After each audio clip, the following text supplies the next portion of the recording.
Hi everyone, and welcome back to another video of the Wheels Blog.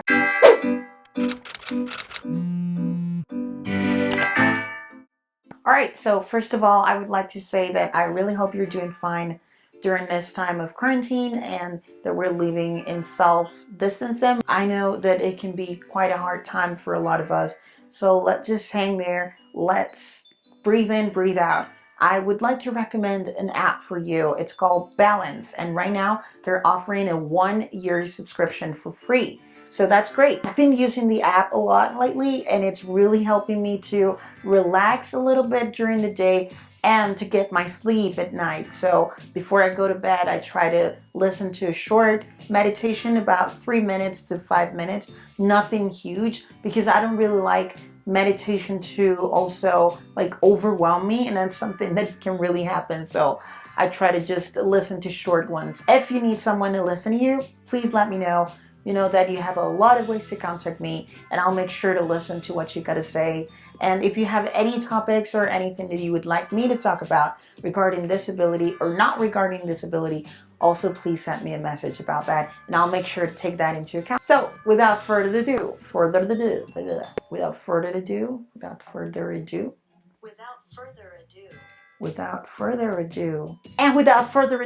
want to talk to you guys today about my experience studying abroad in Arkansas. But hold on one second. I know you've seen my University of Arkansas stuff everywhere, but I wouldn't feel comfortable doing this video if I'm not wearing the right clothes. So here we go. All right, now I'm wearing the right clothing. This is my University of Arkansas sweater, and this is my baseball cap. I love these things, but I never get to wear them after coming back from Arkansas because I just look like a weirdo. But anyways, let's start with a video. My studying abroad experience started back in 2015. I was still in second year of university in Costa Rica, and I decided that it was time for me to look for options to study abroad. I knew since then that it was not going to be an easy task, and it was going to take a lot of days, and it did in fact take me a whole year to plan this and apply for a scholarship and get everything ready for my studying abroad opportunity. The very first thing I did back in 2015 was that I went to the studying abroad section at my university in Costa Rica, and I just had a casual conversation with them. I advise anyone who wants to go to study abroad to do that as well. Go to an embassy, go to your university, speak to someone, or maybe if you're not able to approach them, as we're not able to do right now, and get out and talk to people, then we can also like send them emails. Right now, I'm trying to build my project of going to study abroad in another continent, which is something that I'll talk to you guys about in another video. But right now, of course, I'm not able to approach them as easily, but I've been emailing a lot of universities and trying to see what my options are. Back to 2015, I did find an opportunity, but it was not the right fit for me. And that's something that will happen as well. And it is so hard to accept that and realize that some opportunities out there are not right for you, or it's really not like a big benefit for you. And that's something that it is okay to think of, that it's okay to accept. So I'll just say this: if you are currently not comfortable with an opportunity that you're applying for, then it's okay to accept that and move on to another opportunities. Reality is that there are tons of opportunities. Disclaimer for this time of history, I know that maybe a lot of scholarships, a lot of opportunities for studying abroad are gonna be less now, and a lot of them are really closing because they need the funds to deal with the pandemic that we're living right now. But please know that eventually we're gonna have scholarships again, and we're gonna be able to have a lot of opportunities. So just be patient. Maybe some of the scholarships won't close at all. So yeah, let's just keep our fingers crossed that that doesn't happen. If it does happen, then you'll have a lot more time to plan on your project. Because the thing is, this is a big project. It's not something that you can just sit down one afternoon and figure out everything and just fly out the next day. No, it doesn't happen that way. It's not as fast as traveling for vacation or traveling for business. It's something that you gotta think of every detail and it takes about a year, sometimes more. So that one scholarship was part of my university. It has an agreement with like Midwest universities in the States. And so it really didn't fit the benefits that I needed the scholarship to give me. For example, like a full coverage of the flights and like insurance and all these things. I needed those things to be covered because I could not afford them myself. I needed like a 100% scholarship. And this was somewhat of a 75%, let's say. So I didn't really apply in the end. And I put that one opportunity aside and tried to look for more options out there. Then by the end of 2015, I found a really good opportunity. And I was actually late in applying for that scholarship because I didn't know it existed. And then I started like researching a little bit more into all the details, all the requirements, everything that had to do with that scholarship. It is the Global UARK Scholarship. It's sponsored by the U.S. Department of State, and it is managed by each embassy in each country. And Costa Rica's U.S. Embassy, it's really, really nice, and they're really there for you if you just want to ask them, you know, like, how do I apply? Like, what are the requirements? Even though all those things are online, they'll guide you through every single step. So by New Year's Eve 2015, I was applying for the scholarship. The application deadline was December 31st, midnight. So basically January 1st, 2016. But anyways, I applied on December 31st at around 5 p.m. in the afternoon. And to be honest, I had all my papers ready. I had my essays ready. I had everything ready. But I didn't want to apply until it was New Year's Eve just because of, like, I don't know, superstitions. I'm Latino. You got to deal with that. This UARK scholarship was amazing. I'm not going to like go forward in the story, but basically it covered everything. The staying, the food, the flights, the university fees, everything you can think of. It was covered by the U.S. Department of State. And that made me feel really comfortable in applying, because if you've noticed from my channel and all the videos I post online, I have a disability. And so I didn't really want to apply to whatever scholarship out there without knowing that they would care for giving me the accommodations that I needed because of my disability.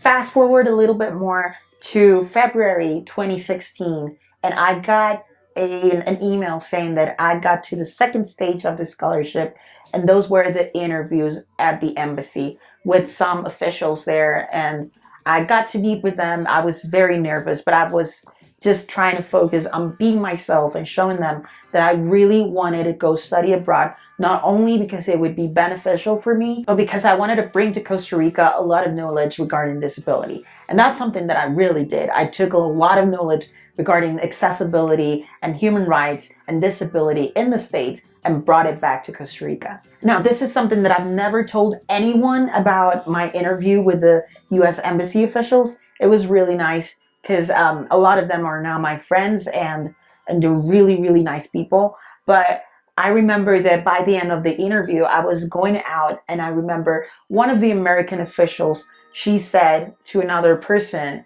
"He's a good one." And that's the final thing I heard from them. So I was like leaving the office, the U.S. Embassy, like in a really positive state, you know what I mean? And hearing someone validate me and say that I was a really good one, just, I don't know, it made me feel really, really good.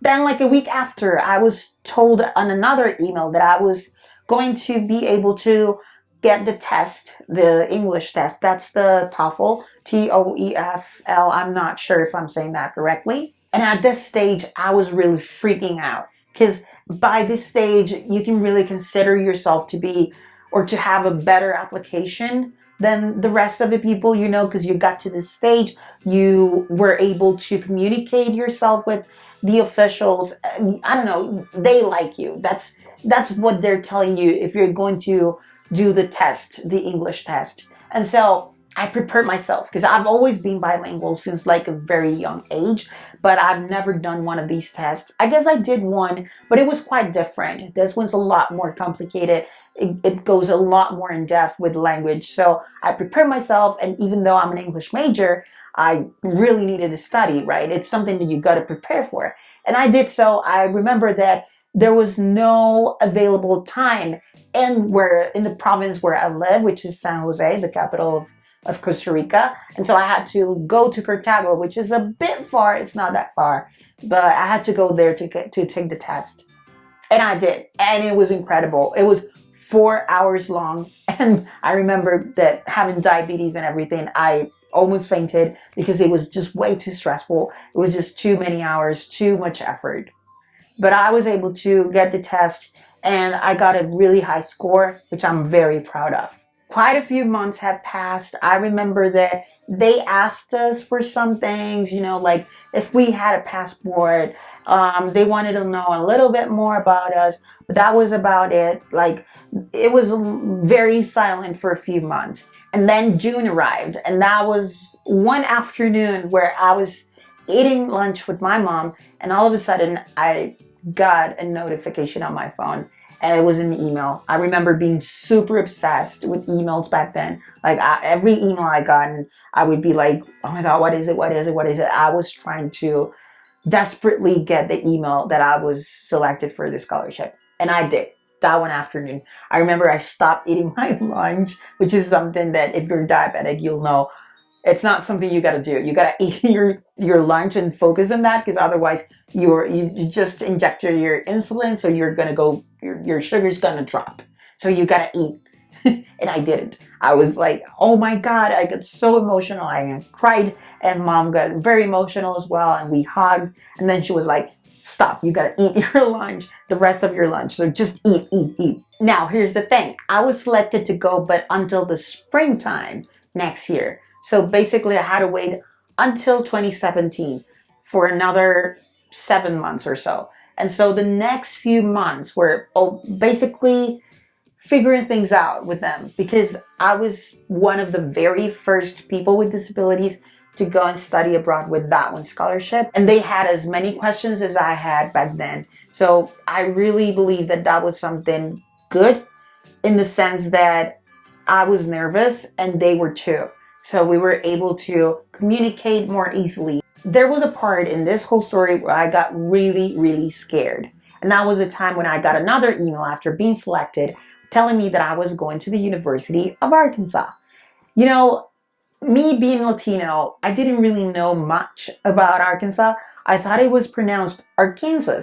Because, you got Kansas above it, and then why Arkansas? It just sounded weird. And also, I knew it was from the South, and I was really scared in terms of accessibility. So I remember when I got that email, I cried. Now, looking at that in hindsight, I was like, really stupid to cry, because it couldn't be a better place to go to. Arkansas, and specifically Fayetteville, Arkansas, was amazing. It was a very cozy college town where I got to meet a lot of wonderful people, Southerners, most of them. And I got to also live a Midwest Southern culture, which is something that not a lot of people who go to the States get to live, because you go to like the bigger cities, and that's all like a different kind of the States that you'll get. But if you want to get a more authentic, like more family friendly opportunity, then go to Fayetteville, Arkansas, and I'll tell you, you won't regret it. Okay, and after all that I just told you about the preparation and everything that was before going to the States, now let me talk about the actual scholarship. I got to travel on January 8th, 2017, and it was a very long flight. Not really the flight per se, because it was just like around 5 hours, but I had like a layover in Atlanta, and then I had to get into like the regional department to go to a regional airport in Fayetteville. It was very new to me, all what was happening, because I had already traveled in 2016 for the first time when I went to Disney World, and that was the very first time I when was on an airplane, and that was the first time that I was in a different country than Costa Rica. But I was with my family, so it was very, very different. This time, I remember that I went to the airport with my family and I had to leave them there. And that was something very different because that was the very first time that I would have to travel on my own. To be honest, even though the flight was long and like staying in the airports was long, it wasn't really that bad. All I can say is that traveling with a wheelchair is sometimes easier when it comes to people are nicer to you, they help you out, and there's this service, at least when you fly to American airports, where you can get someone to help you push your wheelchair for you, and that's great. So I took advantage of those opportunities, and I found myself at around, I don't know, like 8 p.m. at night, finally arriving into Fayetteville, Arkansas. The scholarship was amazing. It was just 5 months. It was not a year. It was not 2 years. But those 5 months, I've never lived anything like that before in my life. And I bet, and I can say for sure that all the lessons I learned and all the things I got from that experience are still important in my life, both in my professional life and my personal life, because I understood how a world is so complex, yet we're so immediately connected right now. And now I have friends from all over the world, and I perceive myself to be a world citizen. When it comes to the university, it was amazing living that American university experience, going to a dining hall and having this buffet like food, and also experiencing that with first year students who I made friends with, a lot of them, like my roommates and a lot of people from class. That was really an amazing opportunity, because I remember that I took a class from like a first entry year in journalism, and then I also took the senior last class for that same major. So I was, having friends from first year and senior year, and I have friends from all over the place. It was great. And also because of the scholarship that I was in, I was able to meet people from all around the world. People from the Philippines, Tokyo, and India. I met a lot of wonderful people. I can't even start to tell you about that. All the diversity, all the food I tried from them. It was great. Then spring break finally arrived. You guys, that was an amazing experience because I got to travel all over the States. Well, not all over because it's quite huge, but I got to travel to Dallas, Texas first with my roommate. That was great because he was driving, so it was a 6-hour drive, which is something that you don't get to do as often in Costa Rica. We're a really small country, so we really get to travel really fast from place to place. And driving 6 hours to Dallas and really across Oklahoma, that was an experience. It's something that I'll always remember. Then from Dallas, I flew all over to San Francisco, and from San Francisco to New York City. But I guess I'm going to tell you more about my spring break trip in another video, because there's a whole lot of things to tell you about that.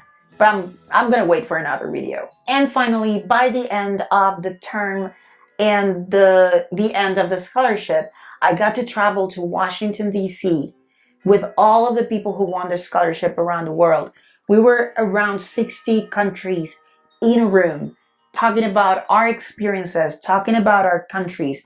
And I gave out a speech, I remember, about feminism and about being from a third world country and learning about feminism there, and then contrasting that with the States. And I remember that someone from a country that I don't really remember, but he was in the Middle East or something. I remember he approached me and he told me that I was so lucky because I could be openly gay with my friends and family when he couldn't, and he cried that day. That was a really emotional experience for me, because he opened up and said, "You're in a better place than I am." And I really took that in my heart and learned from that, because now everything I do, I try to think of him and think that everything I'm doing for people like him, to speak up, to be able to be who they are. And that is probably the best thing I took from that experience. Okay, and then it was May and it was time to come back. And to be honest, it is really real what people say about reverse culture shock. When you go back, and you fly home.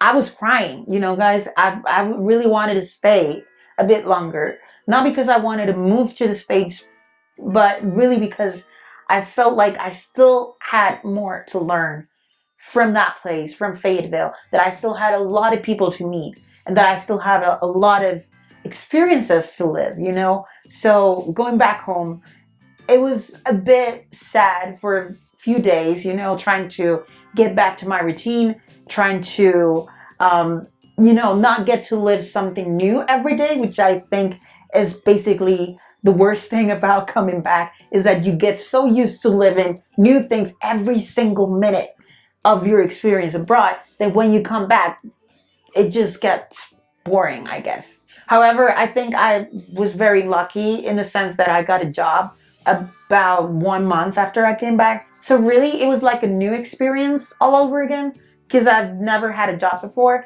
So, like learning a lot of things and learning to work for a company and having coworkers and all that, it really helped me out to get settled back in Costa Rica. And now, fast forward a couple of years later, it's been now 3 years since I went to study abroad in Arkansas, and I couldn't be happier for having had that experience. And to tell you a little bit more about myself, I'm now planning on going to study abroad again. I'm trying to apply for scholarships. I'm trying to see what my options are.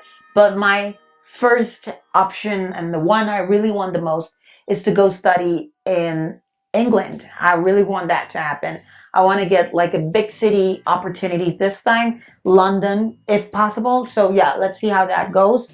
The scholarship that I'm trying to apply to is the Chevening Scholarship. I'm gonna leave a link down below in the description below in case you want to look that up and see if that works for you as well. It's a really nice scholarship, and I really hope that this new project that I'm getting into works just as well as my US experience did. Okay, now I know that was a lot of talking. I know that was a long story, but I couldn't keep you guys from knowing all the details about my studying abroad opportunity. And so that's the end of my video. Please give it a thumbs up if you liked it. And don't forget to subscribe so I keep making more videos. I don't know, I think I'm getting better at this. I don't know if it's just me, but I don't know. And also make sure to follow me on my social media accounts. That's where I post things and articles more often about disabilities. And yeah, that's it. Let me know in the comments if you like this video. And if you would like to travel and study abroad for a little while, where would you go? I want to know. Okay, guys, see you next time.